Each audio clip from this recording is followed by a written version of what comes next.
Hi, welcome to Tales of Dread. Tonight we have some Skinwalker encounters for you, so be prepared for some true horror stories. Enjoy and don't forget to like, share and subscribe. My ex-stepdaughter and her baby are temporarily living with me and my husband. One night, I woke up to the sound of thumping coming from the baby's room. At the time, he was only 9 months old. So I went to check on him and saw black smoke in his room that smelled like sulfur.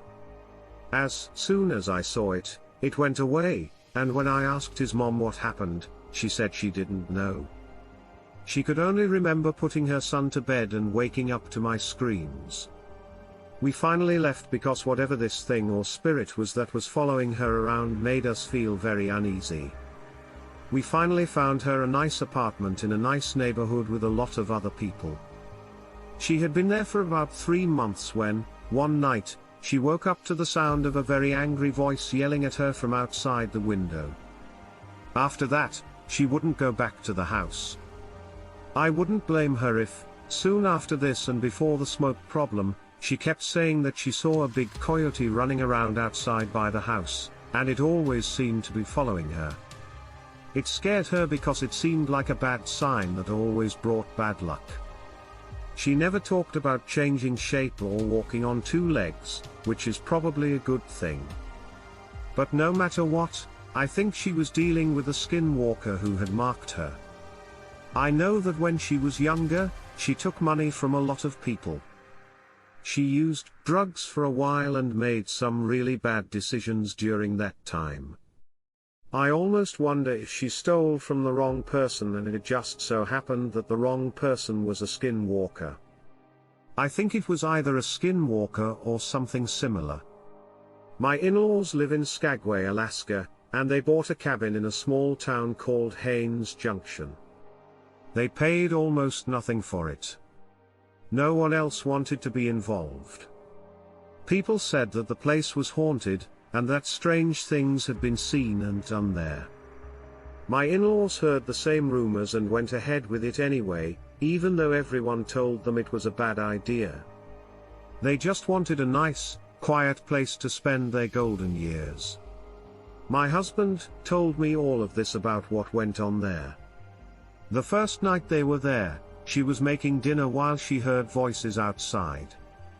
She said it sounded like tribal or native chatter in a language she didn't know. She went to open the door, but there was no one there. When she went back into the kitchen, her food had been moved from where she had left it to a place on the other side of the stove. No one was outside, and she was the only one in the house. Sometime else. Before anyone else got up, my husband's mother got up early to go fishing. She got her bucket out of the garage and put it next to the house. When she went back inside, she saw that her bucket was no longer where she had left it by the door. Not a big deal. Right, well, when she walked across the driveway to where her bucket should have been, she saw footprints going in both directions across a perfectly plowed section of snow that hadn't been touched since they got there the day before. Even though my mother-in-law is tough, I can see how this would really shock anyone. Around 1 a.m., the worst thing that happened was. One night, my husband's father-in-law woke up. He thought this dog was barking. He went downstairs then. Well, he didn't find his dog, but he did find what looked like 2 sets of human-sized footprints leading into the woods behind his house. I asked him if any tracks had been covered by snow at the time, because things can get strange up there. It turned out that I had snowed, but there was no way to cover anything. Now, my mom was born and raised about 40 minutes north of Gallup, New Mexico, where there are a lot of reservations and a lot of kids go missing. When she was only 14, she went with a group of friends to see if they could see a UFO or maybe even meet an alien, because someone said that one had been seen nearby.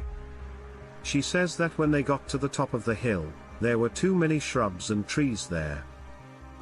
It looked like 2 people could have fit and laid flat together. The bushes were very thick, but nothing green or alive grew there, and they didn't have thorns. Anyway, she says that after about 30 minutes, they heard and smelled something walking up behind them that smelled like rotting flesh but didn't make any noises. She said that her friends got scared and told her to run, but she couldn't move. When everything went quiet for 10 seconds, she stood still as if someone had put a spell on her. One of her friends who was with her at the time yelled. My mother looked back and said that something or someone had grabbed her friend's neck with one hand and lifted her good foot off the ground. She had not been seen or heard from since. Afterward, my mother has tried seances and other things to get in touch with the dead, but nothing ever works out for her. She is very spiritual and believes in an afterlife, but she doesn't think people should mess with the spirit world. As far as I'm concerned, she is still stopped by the same skinwalker when she tries to connect with long-lost loved ones. I've always believed in things that don't make sense. I live in Washington State, and for about a year now, when I'm driving at night, I've been seeing shadow people. They sometimes follow me as I drive or walk around. Then, my best friend who lives with us has been acting very strangely for the past 3 months.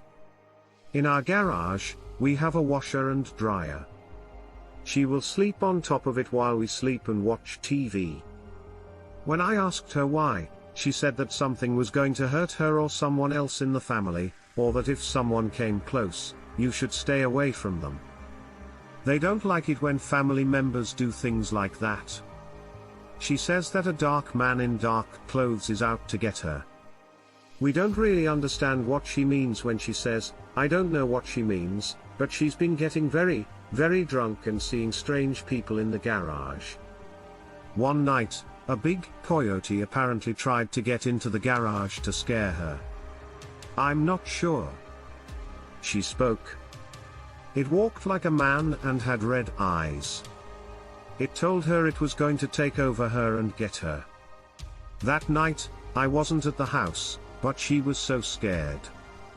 She sometimes goes for walks and smokes cigarettes outside, but one night she was so scared because she said a man in dark robes was following her that she ran back inside. She has tried everything from salt lines to burning sage in every room of the house, but nothing seems to be working. So she keeps a fluorescent light on at night. It seems that's meant to keep ghosts away. I'm not sure. She told me exactly that. What's going on? Is she crazy? She tells me she needs to be careful or the spirit man, which she calls, will come. She says he is a skinwalker spirit or a bad entity that can change its form and take over her or anyone else it wants. I really need some help.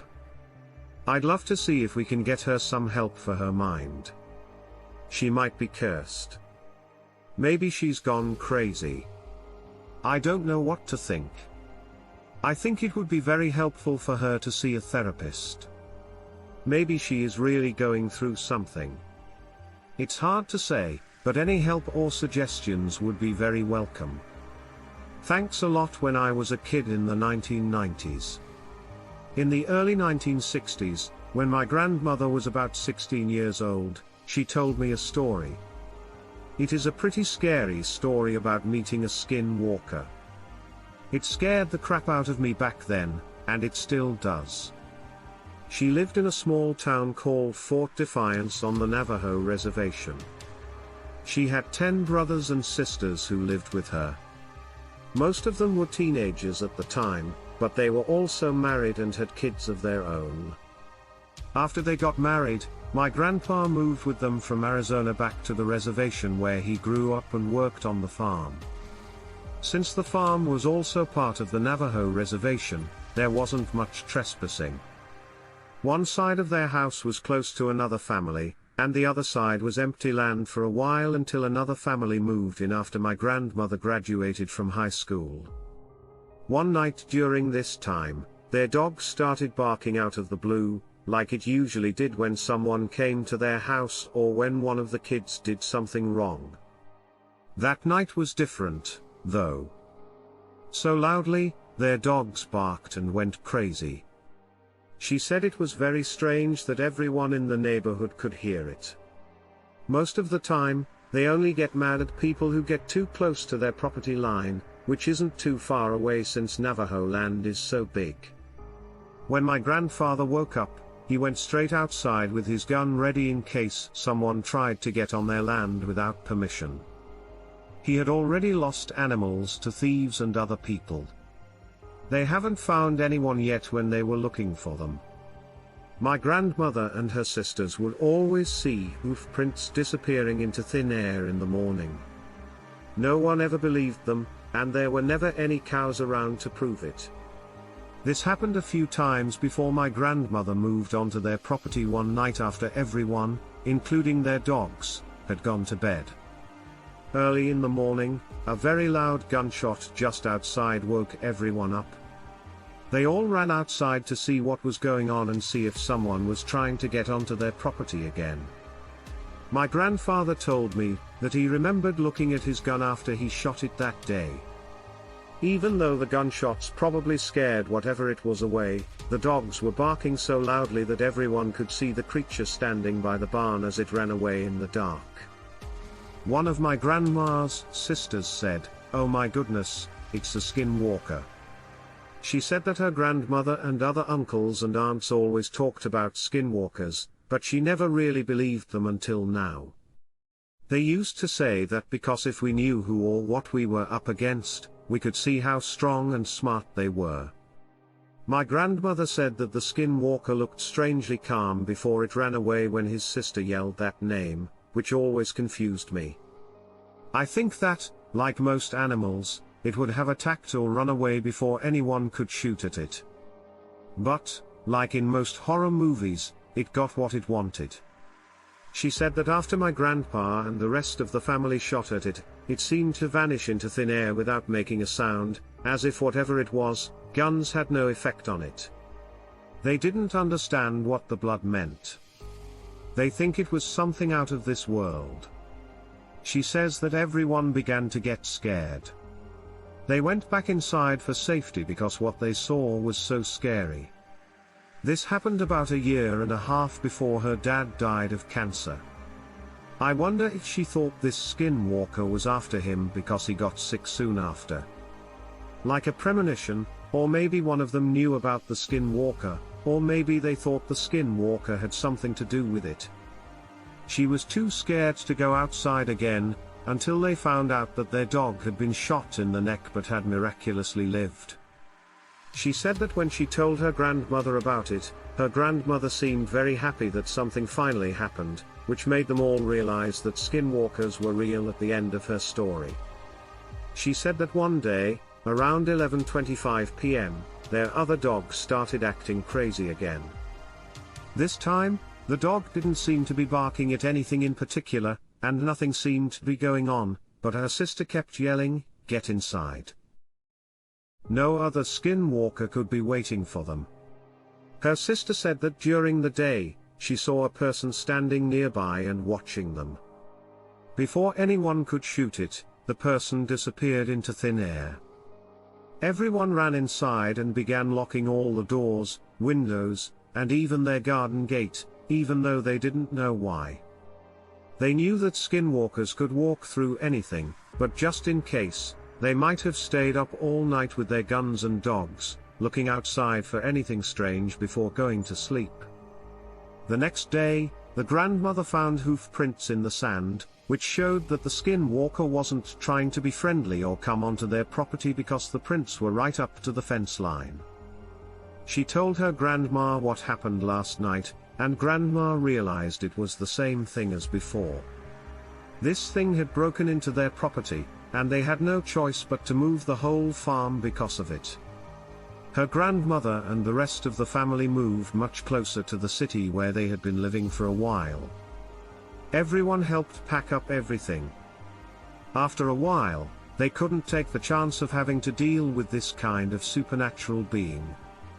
It was definitely a change, but everyone was happy again, and they could finally rest easy without worrying about something or someone coming onto their property day or night. Also, moving seemed to solve all of their problems, which made them even happier, even though they were pretty sure skinwalkers existed in some way. Even so, they couldn't help but wonder if all the problems stopped when they moved.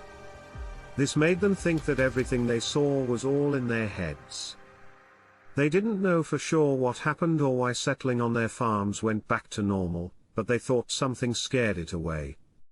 Whatever skinwalkers had been there.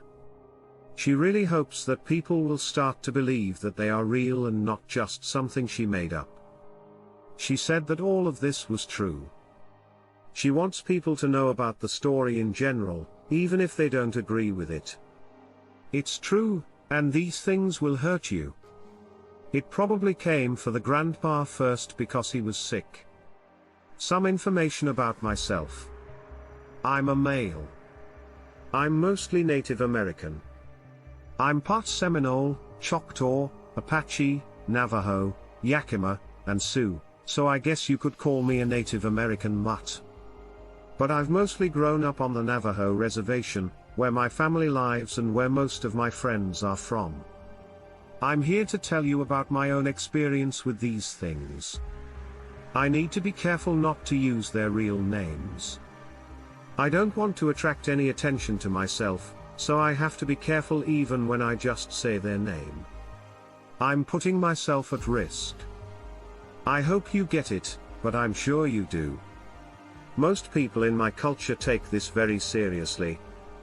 I was spending time with my dad, who lives at the far end of the reservation. He doesn't have much, but he lives in an old trailer that is broken. Then my sister went to see him. When my sister and I got there, it was around evening, and he was already drunk, as usual. My parents split up when my sister and I were very young, which was sad.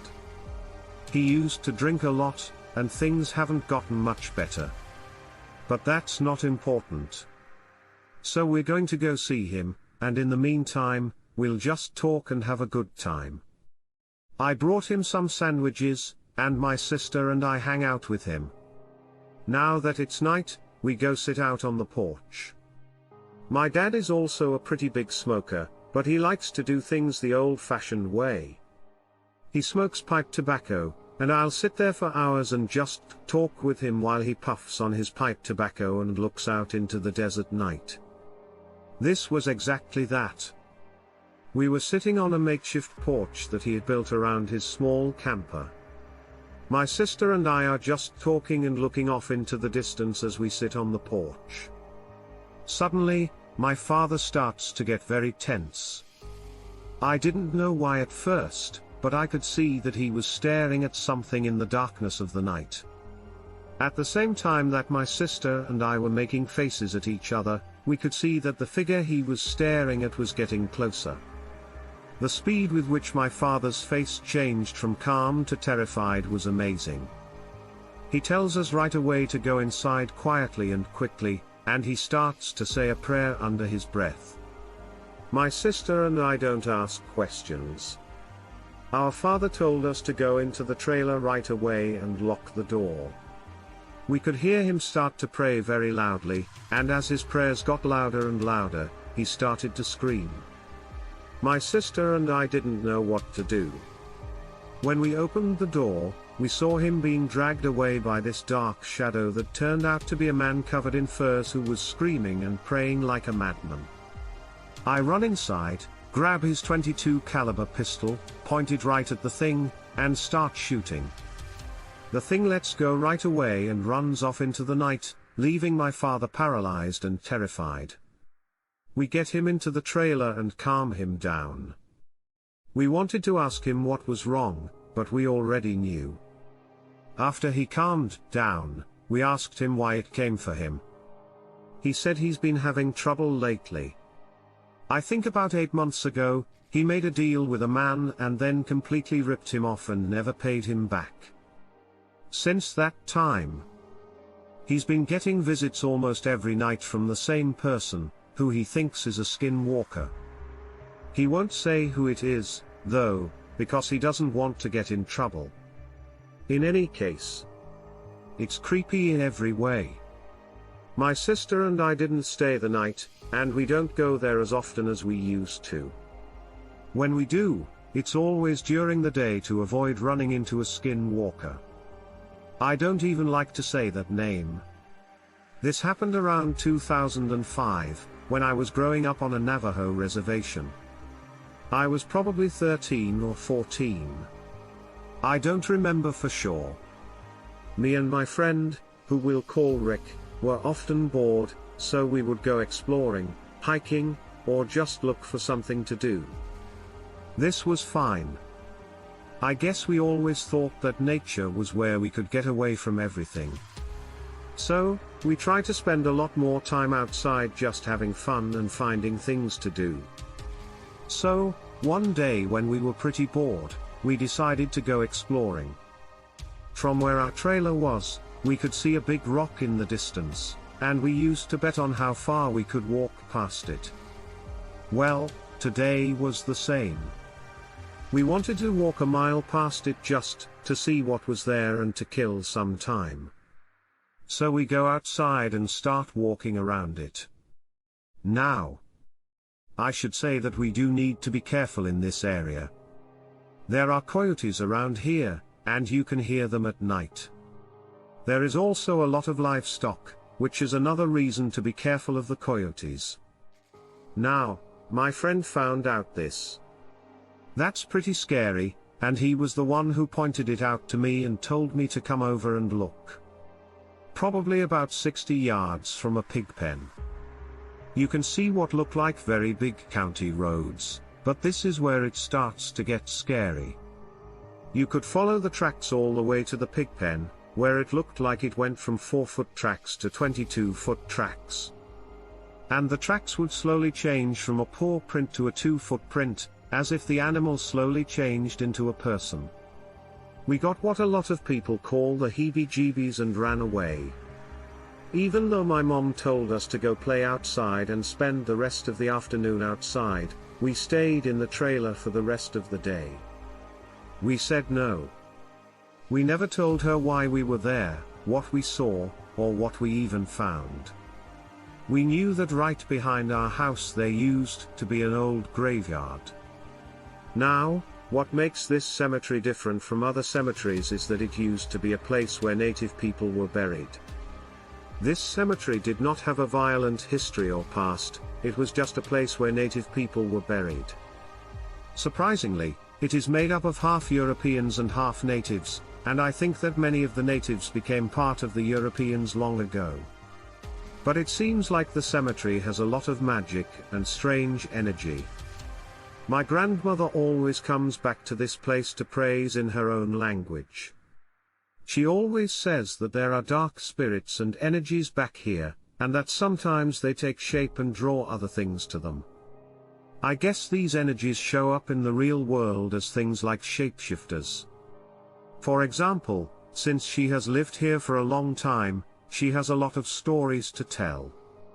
Since I can't live safely at home anymore, I've only just started living with her in the past few years. She always tells me that it's not safe to come out here after the sun goes down, so I should stay inside and only come out during the day. Ask her why she thinks the man will show up. Even though she hasn't used the word skinwalker, her description of what she's seen in the physical world is a good match for what it is. She meets something that is way beyond anything we can understand. It is some kind of physical entity that can change its shape, and she has told me that she has met it many times. Anyway, I thought this might be interesting to you. I'll try to tell you more stories if I can. By the way, my name is Corey, and you'll hear from me again. Back in 2013, this happened. It was the end of summer or the beginning of fall, and I was out in the woods looking for a good place to go fishing. I'd been here to fish many times before, but I wasn't just looking for river trout. I also wanted to catch smallmouth bass or something else. I could get my hands on something a little more strange. But I wouldn't call salmon or smallmouth bass exotic in any way. On the other hand, trout can get boring after a while. So, I found this creek or small river and started to look around to see if it would be a good place to fish. There seemed to be a lot going on, a lot of wildlife, and very thick brush. This also looked like it was near tracks, which is a place where animals often come to drink. This is also a great sign. So I put my pack down, and started pulling out my bag of lures. While I was fumbling with my lures, I set my rod down. I just have this gut feeling that someone is looking at me, so I quickly look up. When I do, I see a face I can't even begin to describe looking back at me from across the creek bed, maybe 35 to 40 feet away. And I say that because the rest of it, I don't know, reminded me at first of a Halloween mask, like one of those cheap, cheesy werewolf masks you see at Halloween. It mostly looked like a person, but it had strange eyes and a very strange way its bones were set up. I wasn't so much scared as confused and trying to figure out what I was seeing. But it looked at me, and when it realized I could see it, it quickly hid behind a tree. When this happened, I got a really bad feeling in the pit of my stomach, like I should leave right away. It felt like every part of me was yelling danger. Danger. I quickly picked up my bag, put everything back in it, closed my lures, said peace, and left the area. I didn't think the thing was following me, which was lucky, but I didn't want to look behind me in case it was. If it was, I didn't want to know. When I was 17, my aunt and uncles, who live in the country, called me over. They have a lot of cattle, horses, pigs, and chickens. I was paid to keep an eye on them when I was asked to. My aunt and uncle wanted to spend a night out together. I was happy to agree. All I really had to do was watch the house for the night. They wouldn't be back either until really late, which was fine with me. It was either early in the morning or the next morning. It was somewhere around 5 p.m. I had already eaten dinner, so I could get into the house and use the fridge. I planned to watch TV pretty much the whole night, until about 10 or 11 p.m. where I would fall asleep right away. No problem. I was told right away that I needed to go outside right before I went to bed and make sure everything was closed. The horses, pigs, and chickens were all taken care of. I thought, no problem, I can handle that. But when they left, I found out that everything was fine, but the evening would not be fine. I'll talk about that right away. So I turn on the TV, and they have some of the best satellite TV there is.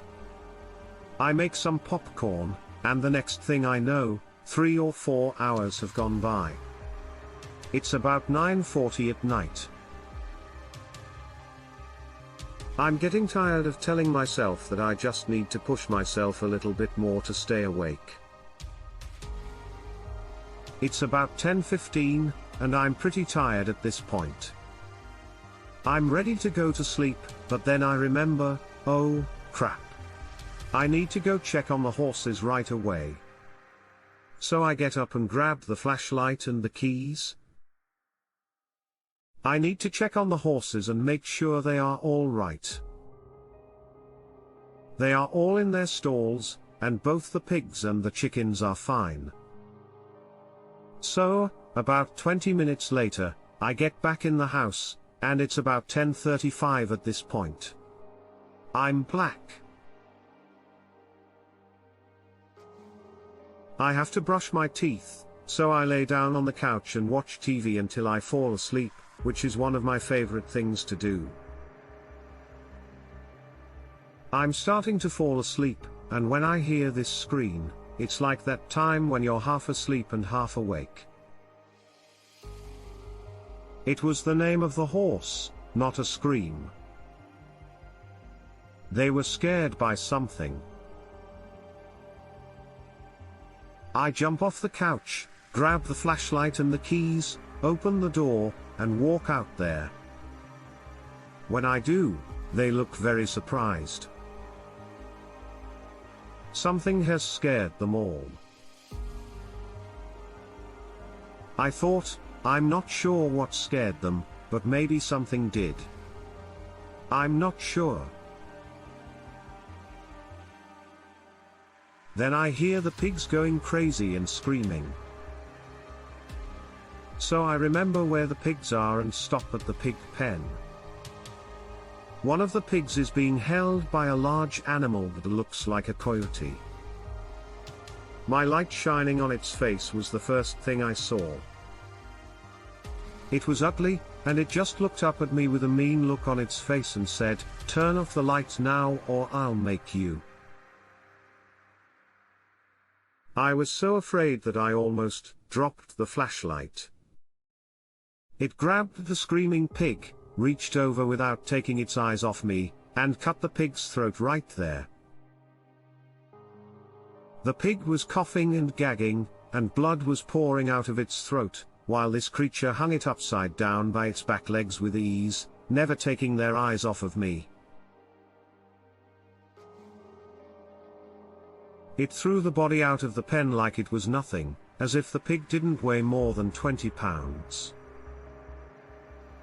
It literally jumped out of the pen, grabbed the pig, and ran away. I was stunned for a moment, but I quickly got over it and ran as fast as I could back to the house. I locked all the doors and windows. I'm now messing around with my phone to call my aunt. I call her again when she doesn't answer. She doesn't answer, and the call goes straight to her voicemail. They must be busy, I guess. I tell her on her voicemail that she needs to call me right away. Back there's something big that just killed a pig. So now I'm walking back and forth around the house, waiting for something to happen. I have no idea what to think about or how to understand what I just saw. Exactly what was that? I think that the Navajo have more to worry about than we think. I think there are skinwalkers out there in the desert at night, waiting for their next victims. After all, they are bad people who like to take advantage of good people. I think I saw one of these beings with my own eyes. As a young child, I never really believed in ghosts until I first saw one. I was never brave enough or self-aware enough to think it was really possible. I'll start with the first one. When I was young, my father used to tell me stories about his time in the military. He used to be an MP, and he would tell me war stories. He was never able to tell me everything, though. He always left out important details and would stop talking when he got to the good parts, like when he talked about skinwalkers. I think the dark forces he had seen probably told him not to tell anyone about these things, even if they were true. I have always believed in ghosts and other things that go bump in the night. I remember one time when my dad took me on a ride down one of the dirt roads that went all over his huge ranch. We came around a bend and had to stop because there was a big coyote in the road about 8 feet away. My dad got very nervous right away, and his whole attitude changed. He told his son to look at the board on the floor. Then he grabbed his gun, pointed it out the window, and fired at it. "I want to know, Dad, why you are shooting at a coyote." He takes 2 or 3 shots and then hits the gas hard. I raise my head again. The next thing I knew, This much bigger than life coyote was chasing my dad's Jeep, and it was doing fine. When I look at it, the first thing I notice is that it has a different face. It doesn't look like a normal coyote at all. Its face looks a lot more like that of a man, and it also has a very angry look. It looked like a saber-toothed cat because its eyes were glowing bright red and its face was very human-like. It also had huge teeth that stuck out of its mouth. At such a young age, I was scared and yelled at my dad to drive faster while begging him to tell me what it was. I was sure it was a coyote, etc. I didn't even get a response from him until we were back on the main road. He said that my son was a skinwalker and that if he ever saw one again, he'd shoot it again because they are very dangerous and will kill you. He told me that the same one has been around the ranch for a long time and keeps coming back to hunt down his livestock. He has been meaning to try to kill it, but it keeps coming back. My father said, though, that as scary as all of this was, he didn't want me to feel real fear for the first time until I was much older. This was just the beginning. So I would know they are real, and this is what made me change my mind about them. So many years went by while I was in high school. Me and my best friend, let's call him Jason, are now about 17 or 16. Keep holding on with after school, they decided to go into town with me. We bought some hard liquor and beer. Even though we were always together, Jason was old enough to buy it because he was 22. He didn't care much about how much I drank. He drank a lot more than I ever did, though. So most of the alcohol was for him. We go to one of the towns near my dad's ranch to go to the store. I am driving, and we are going very fast down the dirt road. We saw something strange in the middle of a four-way stop. It looked like a bunch of deer and cattle schools were crammed into small cans. On both sides of the road, there was one. We slow down and check out what we're looking at, and just being there gives me a bad feeling. It seems like these were just put up. If you saw it, you would understand what I mean. They just didn't look right. We get a closer look, and I'm trying to figure out what it is when Jason says, "What on God's green earth is that thing?" So, I want to know, what are you talking about? He is pointing at something that looks like a big black dog on the other side of the road. It is staring at us like we are dinner. And the first thing I notice about it is that it has these incredibly bright, noticeable red eyes, just like the Skinwalker I saw years ago. It's almost like these eyes are on fire. I did not see any pupils. I noticed that its face was mostly human-like, with only a few animal traits. Right down to the phrase, "It seems to be pure hatred." This thing was wrong, and it didn't mind telling us. Jason and I were scared. So we start to slowly move back while keeping an eye on it. Now, it started to growl at us, and I know what that means. It's more than just a dog. This silly Skinwalker is trying to scare us away. I grabbed the gun out of the glove box. Jason yelled as he got into the truck. Now he gets in the passenger seat, and I put the car in first gear. We leave there pretty quickly. When you're being chased by something that looks like it came from hell, you can't really expect anything else. My dad asked us what was going on when we got back to his ranch. We both shook as we sat there and told him what had happened. My dad gave me a serious look and said, "That's a skinwalker," as if we had forgotten how dangerous they are. He told me that the one I saw had been in charge for years, but it had never attacked anyone. Only because I shot at it, which I had forgotten. Was it there now? He told me that I should shoot to kill if one of them ever attacked me.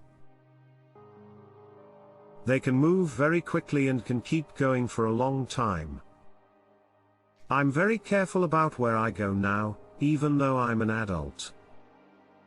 Luckily, I've moved away from there.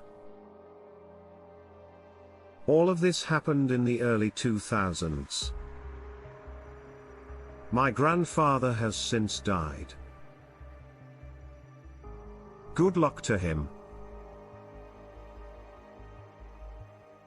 Around 2008, I moved because I got a job out of state.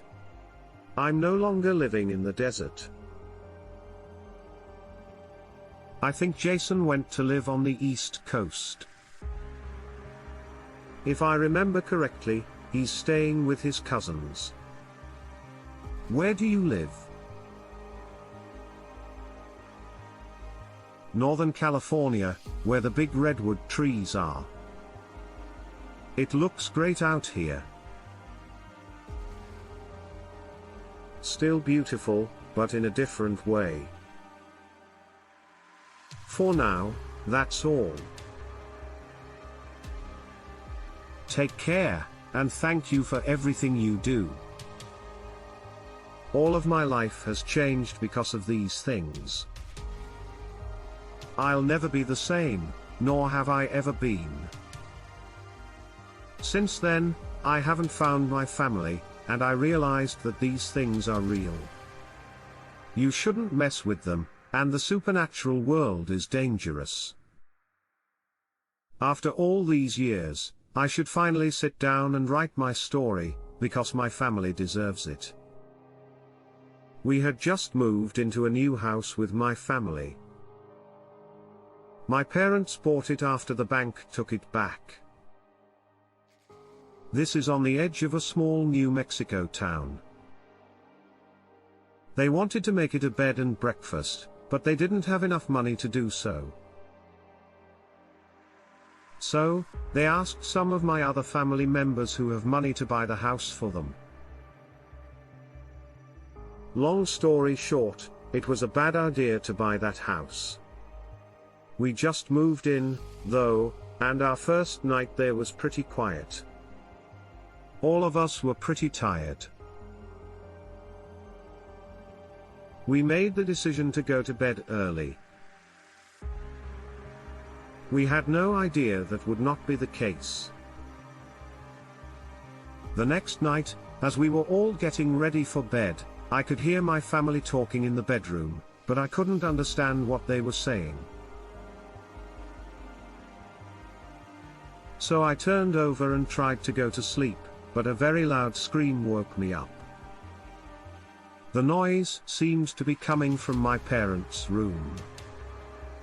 So I went downstairs to make sure everything was okay. When I got there, I saw a tall, dark figure standing by the window and staring at my sleeping parents. I went completely still as I stood there. I couldn't take my eyes off of it, at least not for very long. It was tall and looked very human, but it wasn't. It was black all over, and its eyes were orange and lit up. It made you feel like you were dying. My parents were sleeping, and I realized that all the noise I heard sounded like them talking.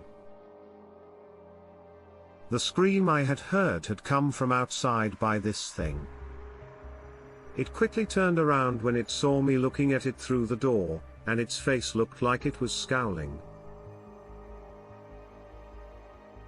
It stopped looking in the window. I ran away quickly, went back upstairs, and locked myself in my room.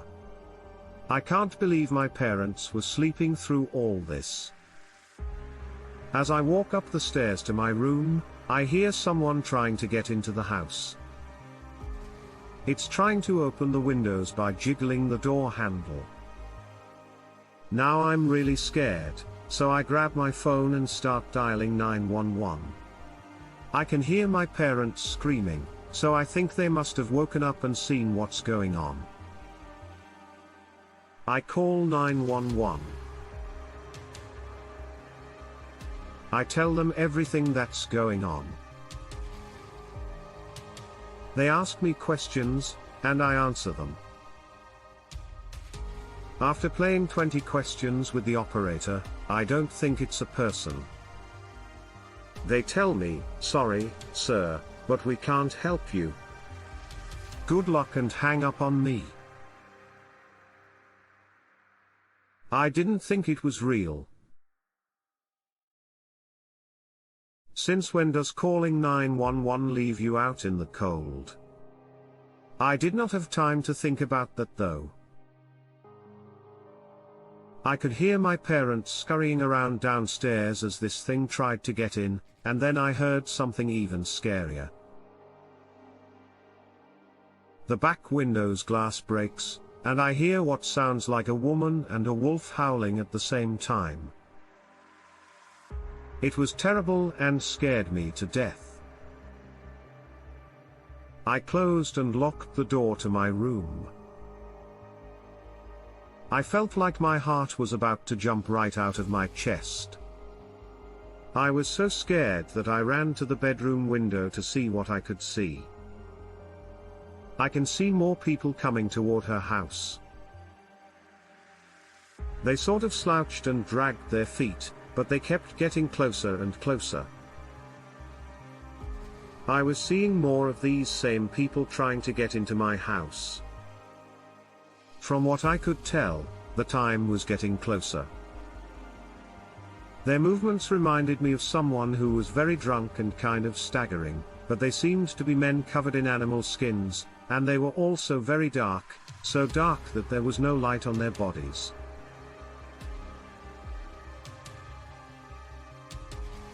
Just black and a black, smoky fog all around them. Something from hell was coming to get us. I thought my parents were still screaming downstairs, but then the noise stopped.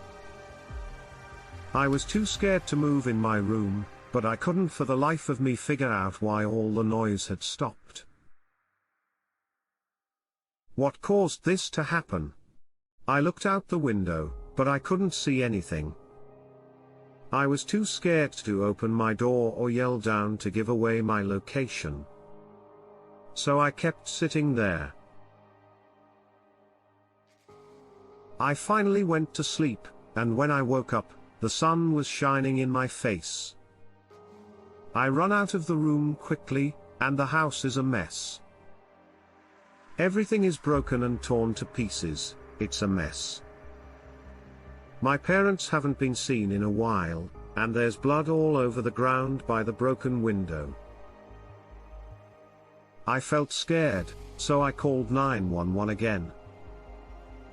I told the operator what had happened and was told that someone would come to my house, but it might take a while. I told her that was too long, and that it might be too late for my parents. But the person who answered the phone was very, very rude. I think that they thought it was a joke. I had no idea what to do. I couldn't call anyone. I was scared because I was alone in the house with whatever monster had gotten to my parents. After 30 minutes, two police cars drive up to my house. They get out and look at the damage inside and outside as they walk around. They think I did this because I talked to them and told them what I thought. They look at me like I'm crazy, like I'm the one to blame. I don't know why I'd think something like that. As if I were some kind of danger. I tried to explain, but they wouldn't listen. We had a short argument, but it was a very heated one. I was arrested and put in handcuffs because my family had gone missing. I was put in the back of the police car, where detectives questioned me. I told them my story, and they mostly laughed at me, but after I pleaded my case for about 2 hours, they decided to send someone to my house to look around. After another hour, these detectives leave and come back to tell me my family is missing and I'm the main suspect because of what my case of a monster did. It's not going to be enough. I begged and cried for them to help me. They didn't want it. They said they would use cadaver dogs to look for the house. I don't know what to do or say at this point. I sat there shocked and crying. After about 45 minutes, the detectives came back and told me they had found something near my house. They say it was a ward of some sort. It was a coyote's skull. It was burned into the bone, and my name was carved into it. They told me that they had found it near where the broken glass was by the house. And when they asked me if I knew anything about it, I said I had no idea what they were talking about. I wasn't taken seriously. I was questioned for more hours, but I stuck to my story that I had no idea what they were talking about. The detectives finally had enough and left. I was back by myself in the police station, waiting to be let go. A detective suddenly comes back with a piece of paper. He tells me that he wrote down what I told him and is keeping the paper to read it over again. I went to see what he had written. I couldn't believe it when I saw it written down. It said that I had said an alien had taken my family, and then it read the last line. At that time, I'm claiming my innocence. I was frightened. The detective told me that both men had gone back to my house in the last few hours and seen a strange person dressed in animal skins trying to attack them and other officers. This person was shot at, and then they disappeared into the ground. The detective agreed that something supernatural was going on. He said he was sorry, but because of the evidence, he had no choice. Then he told me that I would be set free and that I should relax. He didn't say much else and said he was going to attack them. But they tried to put an end to it. Apparently it would not die. They shot it 20 times, and when they were done, it disappeared and turned into a smoking crater. I have no idea what to believe about what happened that day. I remember what I saw. It was just a creature. Skin-wearing being, looked just like the drawings of what you would call a skinwalker. I don't know what happened to my family or why this thing took them. Was it possible that it was the same being? I saw the one I took my family to, or it could have been something else. It might have been from another planet. I have no idea. I can only guess that it might be a hallucination or something. If you're reading this, I'd like you to look into this fully. I know it's haunted by things that don't belong to this world. I moved from San Francisco to a small town in New Mexico. As a child, I used to spend a lot of time in the woods and camping. So when I moved here, the first thing I did was buy a tent and some camping gear. I found someone who owned some land with hiking trails and private property signs everywhere. I went camping there a few times on these trails, and one day I saw some very strange footprints that were unlike anything I'd ever seen before. I decided to follow them to see where they led, and when I found them again in a clearing, they were huge dog tracks, bigger than any I had ever seen before. I know there are coyotes out here, just like in Southern California. But I've never seen coyote tracks like these before. They were 10 inches long. I found the tracks again, and this time I decided to follow them. They ended up and just stopped a short distance away, as if whatever had made them stop just disappeared. It was weird. Still, I didn't pay attention to it and went on with my evening. I went back and set up my camp, then went about my day. The next night, a small growling sound woke me up. It came right from outside the tent. So, I slowly unzipped my tent and shone a light outside, but I couldn't see anything. I went back inside and closed up the tent again with the zipper. I'm lying there when I hear what sounds like whispering.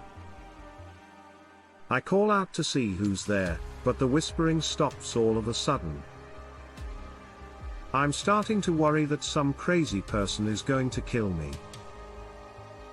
Just so? Someone is calling my name. I can tell right away that something is wrong with this situation. The voice that was calling my name was that of my late grandfather, who I was very close to as a child. I was 14 when he died. He has been dead for a long time. At this point, I was with him when he died, and we said our goodbyes while he was on his deathbed. The voice was his. I heard my name being called. I hadn't heard that name or that voice in a long time. It sounded like someone was trying to copy his voice, though, and not his own. I'm not sure how to explain it. I've never felt fear like that before. It washed over my whole body. I felt so weak and hopeless.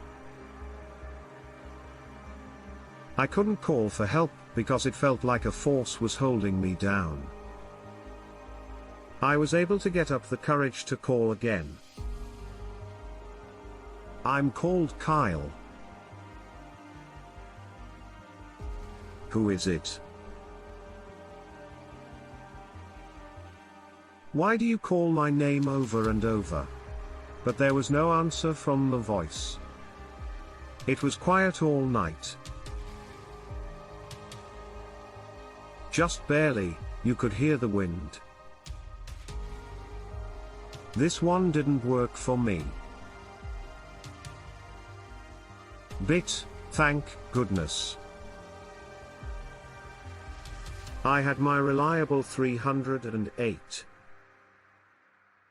I grabbed my revolver, which I kept in a knapsack next to my sleeping bag, because I thought it was time to go. Then someone wants to hurt me by messing with me here. I didn't care about any of it, and I was about to stop all of this madness right here, when I pulled out what I like to call my trusty boomstick. I took my revolver out of its holster and pulled the safety off my tent. I pointed my revolver in every direction quickly and quickly. The campfire was still going, but it was barely going. At this point, I was so nervous that if a pencil had fallen far away, I would have fired this gun. I got out of my tent, looked around nervously, and yelled, "You want me? Come get me, whoever you are. Hey, what's the matter? Now that I have a weapon, I'm scared." Even when I was feeling brave, I felt like this revolver was the only thing between me and whatever was out there in the dark desert. Someone or something was just on the other side of that darkness. I was aware of it. I felt like every part of me was calling out for a fight. It was about to happen. I just knew it. I could feel it coming at any time. This thing or person was going to come out of the shadows and show themselves. No one did. I wasn't brave enough or confident enough to step outside the light, but I was looking around, trying to tease whatever it was, and I could feel eyes drilling into me. I was definitely being watched from outside the line of light, and I knew it was bad. After giving this person or thing a few more choice words, I went back to my tent and waited. I don't bother getting into my sleeping bag. At this point, I just sat down right there in my tent and waited and waited and waited. I heard this thing again right outside my tent, and it sounded like someone was out there. Because of what I did here, you can call me crazy. But I just pointed my revolver in the direction of the sound and fired once through the tent. As soon as I did this, I heard the most demonic, unhuman, piercing scream I've ever heard in the middle of the night. I thought my eardrums were about to pop. It was so loud that I could hear it screaming in the distance as it flew at the speed of light down into the valley below and into the desert at night. After that, all I could think was, I have to leave now. No longer is everything safe. I ran out of there as fast as I could with as much as I could carry. I left almost everything behind me. I won't wait around any longer for this thing to come back with its friends or maybe even something worse. I'm not at all embarrassed by what I did. What I had to do, I did.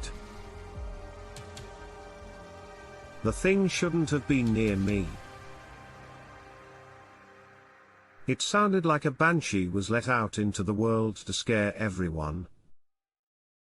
I don't know if it was an animal or something more supernatural, but whatever it was, it meant to hurt me, and I was ready for it. It was going to come after me at night. I knew I was out there in this place, and it came to me. I'm not sure what it was, but I know it was trying to hurt me. It seemed like this thing was the cause of everything strange in that area. I just don't want to be around it anymore.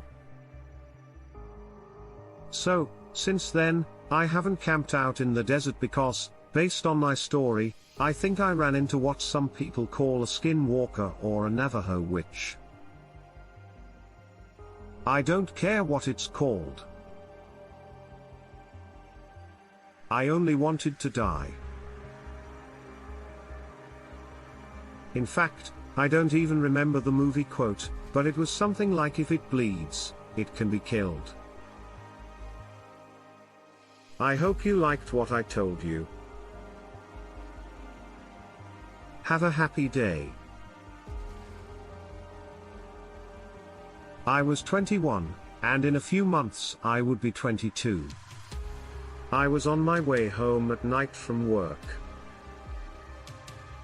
I'm not sure if this is why it happened, but I was driving home from work around 11:30 p.m. The day at work had been very long, and all I wanted to do was go to sleep. I was driving on a highway with 2 lanes and trees on both sides. I was in the left lane and there were no other cars around me. Right next to the highway, there was a dark forest. There were no lights, so it was hard to see anything. It was very creepy. When I came around a sharp turn in the road, I saw that the woods seemed to open up, and there was a strange, scary glow coming from deep within the forest. It did not look like a house light or anything else. When I think about it now, it was very strange. When I saw it, I felt like I was going to throw up. The glow was moving, and the longer I looked at it, the worse my stomach felt. I can remember thinking there must be a fire. I can't think of any other reason why it would look like that. My car started going slower on its own. I felt paralyzed. My arms and legs were stuck. I was just standing there looking at this glow coming from deep within the forest, and then this thing slowly started to walk out of the woods. What I was describing looked like a big man dressed in dark robes and wearing a deer skull on his head. I was done with that.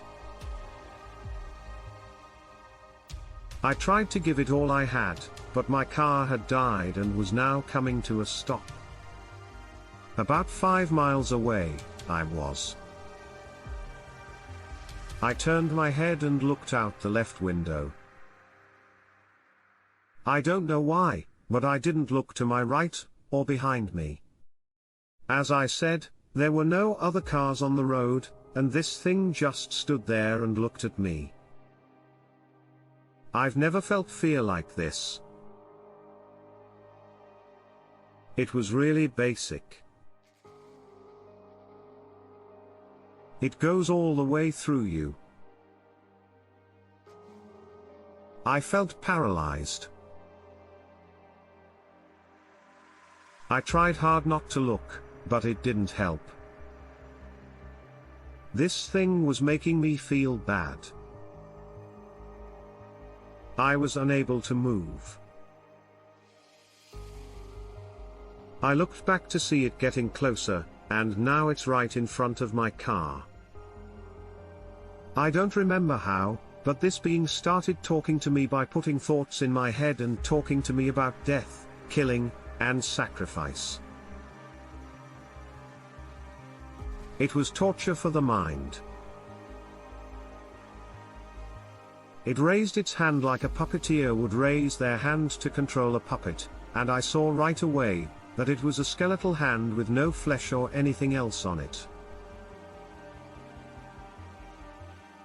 I immediately threw up everywhere.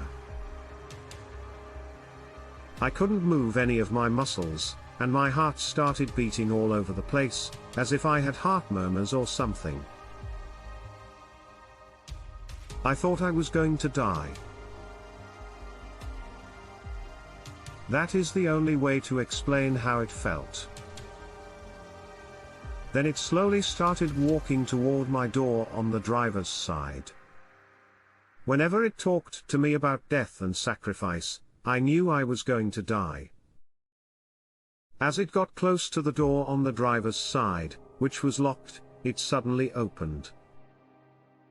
This is the part of my mind where the being, whoever it was kind of a blur. I had pulled me out of the car. At one point, I had passed out and everything went black. It's hard to talk about what comes next, but I'll do my best. When I woke up in the hospital 4 days later, my left hand was gone, I was badly burned all over, and strange demonic markings were burned into my skin. When I asked for help, the doctors were surprised to see that I was even alive. They found me on the side of the road, naked, burned, beaten, and brutalized. They thought I was dead, but even though my left hand had been cut off and the wound had been sealed, I still had a slight pulse. I don't know how to explain what happened to me, and I don't remember it until much later. My car was gone, too. I'm sorry. I'll have to send you another email with the rest of the details because I'm still too upset to talk about it. I'm sorry. A few months ago, I went camping in the woods near where I live. Nearly everyone else had gone to sleep in their tents by 10:45. I was the only one awake, so I went for a walk to keep myself from falling asleep. I walked into the woods for maybe a quarter mile, and there was a really bad smell. It smelled like rotting meat and garbage. I looked around to see if there was an animal nearby, but I didn't see anything. I thought it was a dead animal, and kept going. Well, I walked for 5 minutes and got to the top of a small hill, where I could see something strange in the distance. Down there. What I saw was really scary. But it might be a bit much to say that it was a monster. I'm sure it was some kind of animal that could be named. It was about 20 to 30 yards away, but I knew it was there right away. When I saw it, the hair on my arms stood up and I stopped moving. It was quiet, and the only thing that moved near me was its eyes. I can still remember them very well. This dark figure has 2 green orbs that are lit up. Other than its shape, it was hard to see what it looked like, but I could feel that it was different. Its stare felt like it was looking into my soul. I couldn't even move, and I didn't even want to breathe.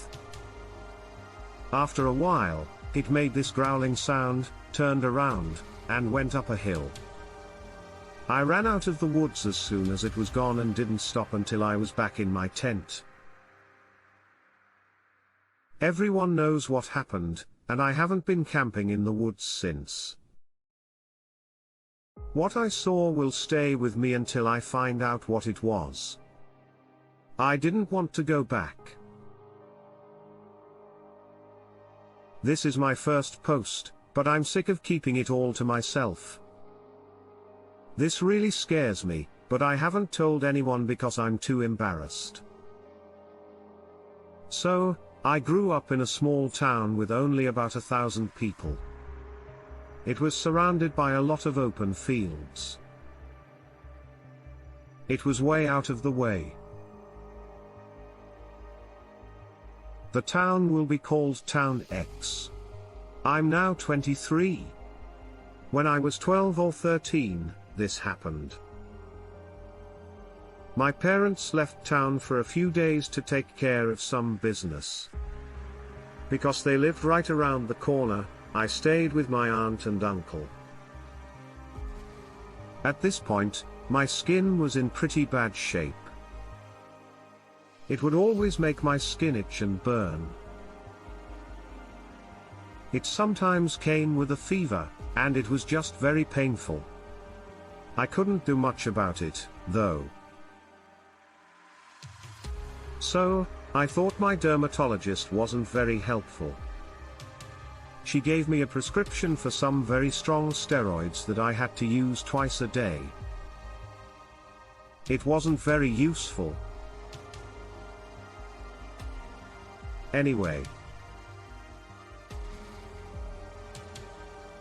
My aunt and uncle were pretty old school, but they were also pretty understanding of my condition. They didn't think it was a good idea to take too many pills or go to the doctor for every little thing.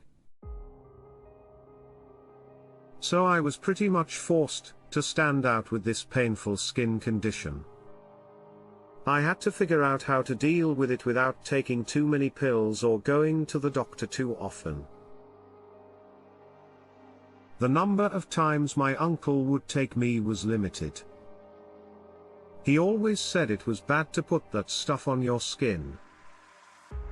The only thing that helped my skin was taking a very hot bath and scrubbing it hard with a loofah.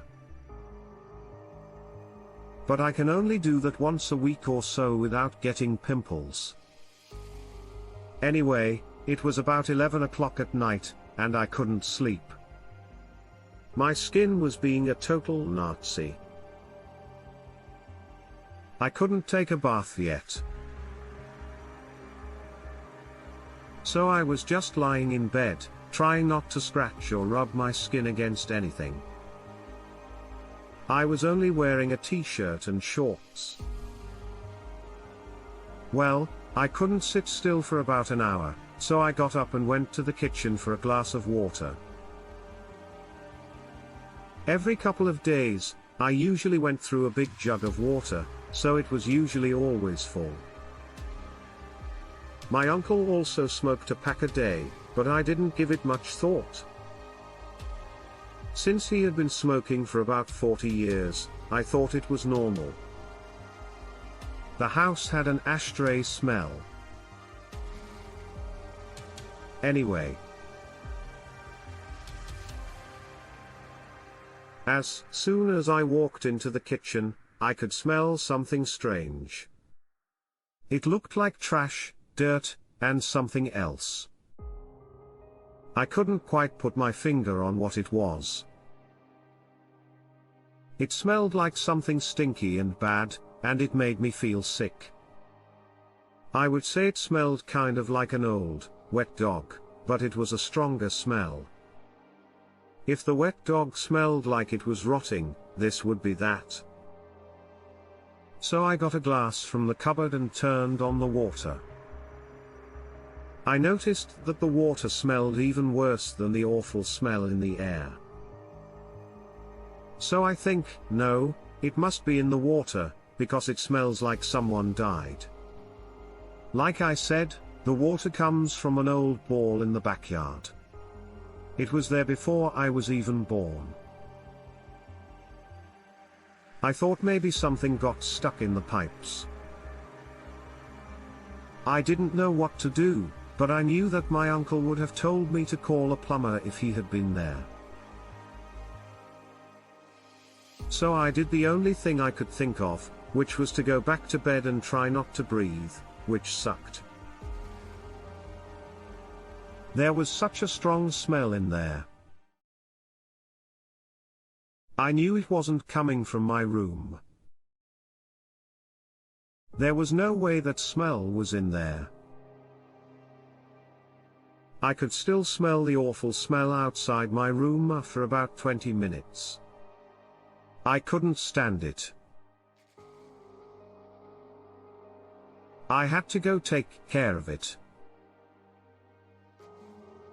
My aunt and uncle were sleeping in the living room, so I had no choice but to get out of bed and go outside. I put on my shoes and went out the back door into the yard. The moon was full, so there was plenty of light. I looked around the area where the smell was coming from and saw that it seemed to be strongest in my uncle's old shed. I went over to the door and tried to open it. It wasn't open. To open it, I had to find that key. I dug around in some rocks nearby until I found the key. This is where my uncle kept things most of the time. When I put it in the keyhole and turned it, the door opened, which surprised me.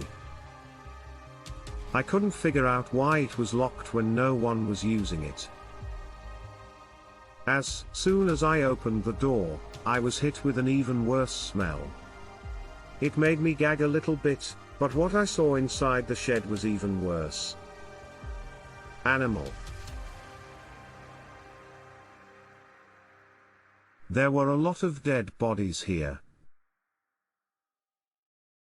It not only smelled like death, but also like a wet dog and urine. The smell was so strong that it almost made me throw up. The door had to be shut. The smell of the awful smell was awful. I thought about what to do for a while as I stood outside the ship. I knew I had to do something, but the smell was so strong that I couldn't think straight. I had actually thrown up a lot of times. I knew that if the shed smelled that bad from the outside, there must be something even worse inside. I could hear something big coming toward the shed from my direction. This came from the back. I ran as fast as I could to my room. I knew that whatever it was, the animal must have been sleeping in here. So, I went back to my room for the rest of the night. It took a while, but the smell went away. I had trouble falling asleep.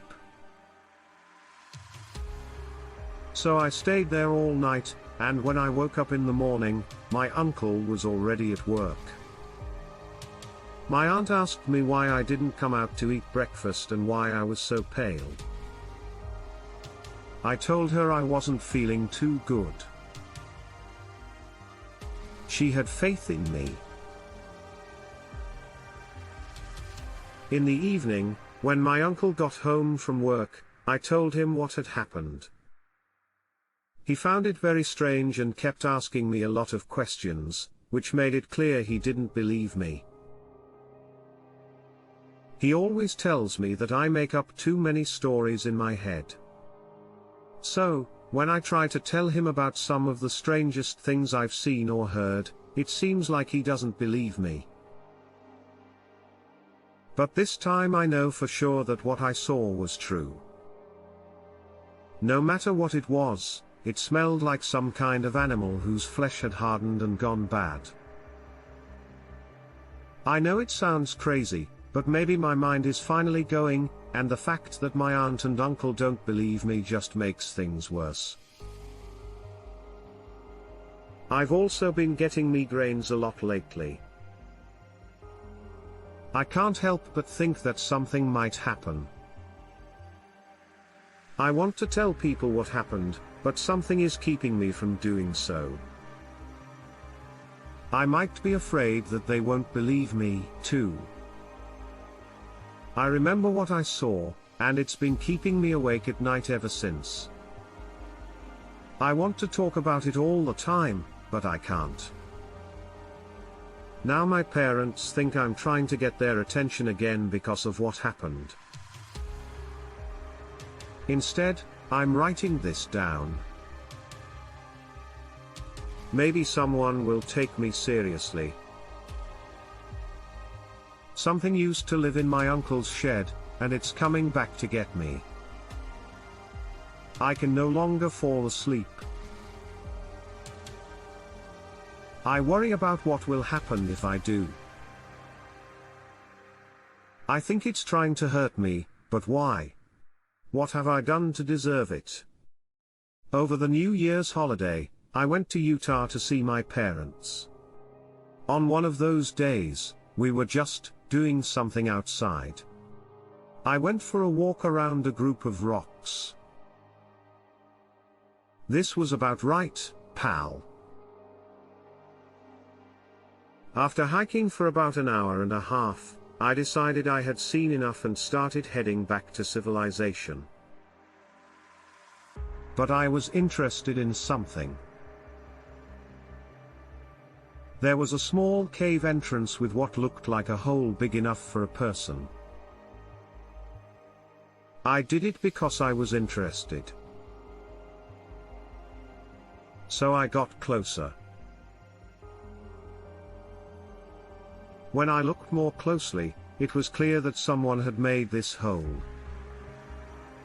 There were clear chisel marks all along the edges, and I could look inside and see that it led to a bigger room just past the entrance. I couldn't help but think that these caverns might hold gold or some other kind of treasure. So I tried to get the attention of my father.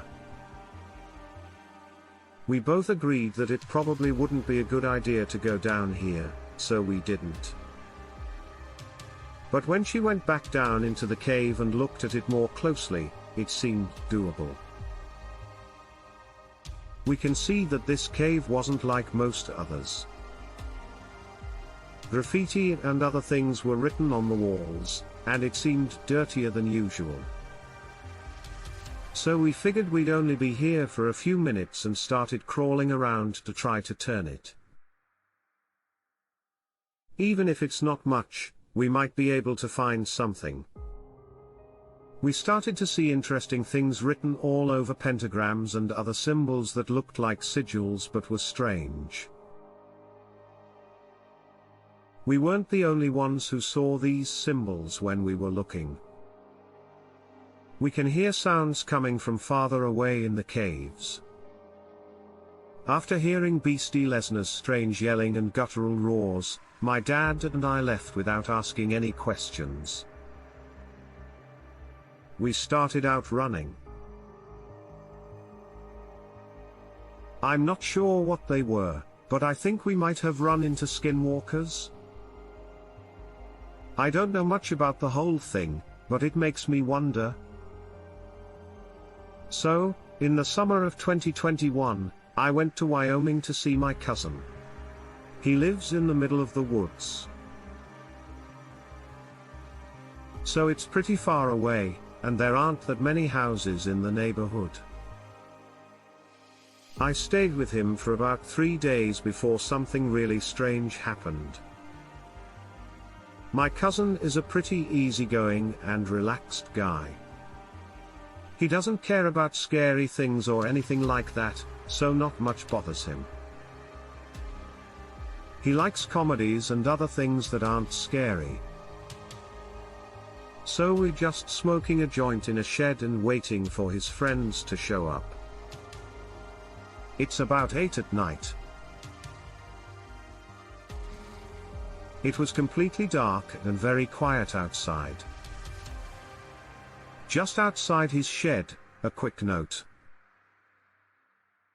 He has a small porch, and his house, which is maybe 30 feet away, also has a small porch.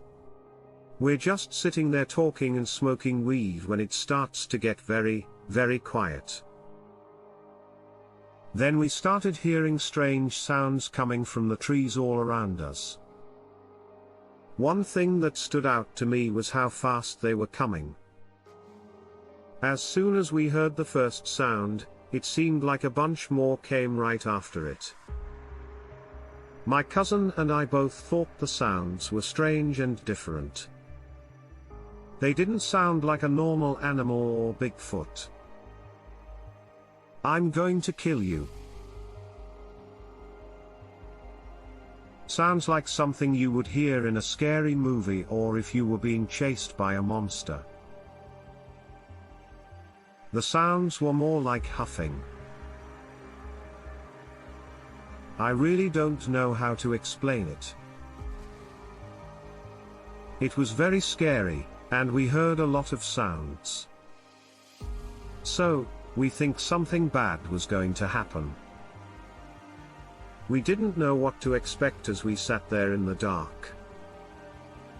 So, we kept making jokes to try to make things better. My cousin told me that he'd seen a black person run across the street earlier that day, but both of us didn't think much of it. We had a lot of doubts about what was going on. Then, I swear to God, there is no more noise. We looked at each other and said, now what? The sounds started up again after about 3 seconds. This time, though, it came from the direction of my cousin's house. We were just confused and didn't know what to think at that point. Then something howled in the woods, and we knew there was something big there. At this point, we're both pretty scared as we watch the trees toward his house and wait for something to happen. We're looking at each other like we don't know what's happening. Then there was silence again. I could see the trees start to shake violently, and it felt like something was charging through them. The sounds were getting a lot louder, and I could tell that whatever it was about to start and would soon be coming out of the trees to show itself. Now might be a good time to go inside. I let my cousin know. He said, yeah, I think you're right. So we start to pack our things. But before we can catch it, this black figure starts to come out from behind the trees. It's big. I couldn't see its face or anything else, but I could tell it was big. It was taller than me, but I'm 61 years old, so it's probably safe to say it was taller than a human. We ran into the house, shut and locked the door behind us, and pushed some furniture in front of it. My cousin is now putting away some weapons that he keeps in the back for times like this. He takes out his double-barreled shotgun and walks into the living room.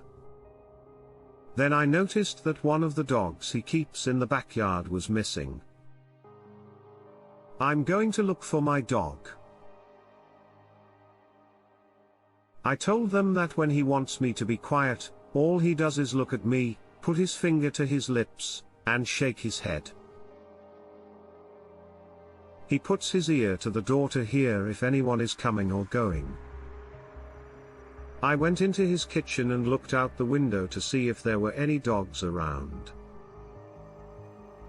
It wasn't quiet in the woods, but it seemed like nothing moved or even breathed.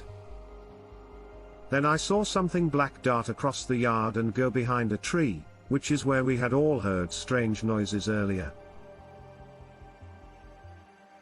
You can't take that thing out there. Are you crazy? My cousin told me, at this point, I'm more afraid of whatever is out there than your dog. So he says, okay, but stay behind the line of trees. So I walk over and turn around to find where his dog went.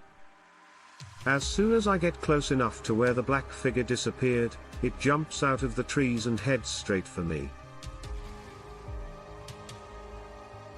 It was breathing very hard and making strange huffing sounds. I didn't know what to do. So I'm standing there frozen, and it gets closer and closer until it's about 10 feet away from me. This thing was huge and black all over. Its face was also black, and all that came out of its mouth were big, sharp teeth. At this point, I couldn't move. My legs were shaking, but I couldn't run either way. This thing was getting in my way. I couldn't get away even if I tried.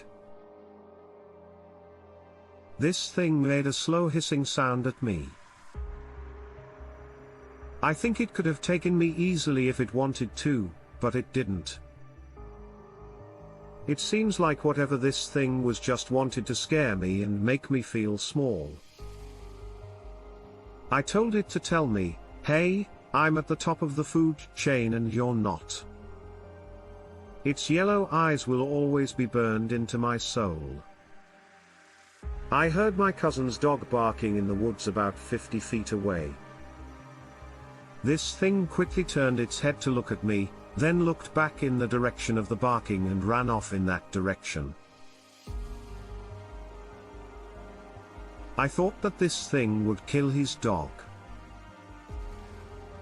So I run back to my cousin's house and tell her that her dog got out and that this thing is going to kill it. Now. My cousin is so worried and scared that he can't help but cry. What are we going to do?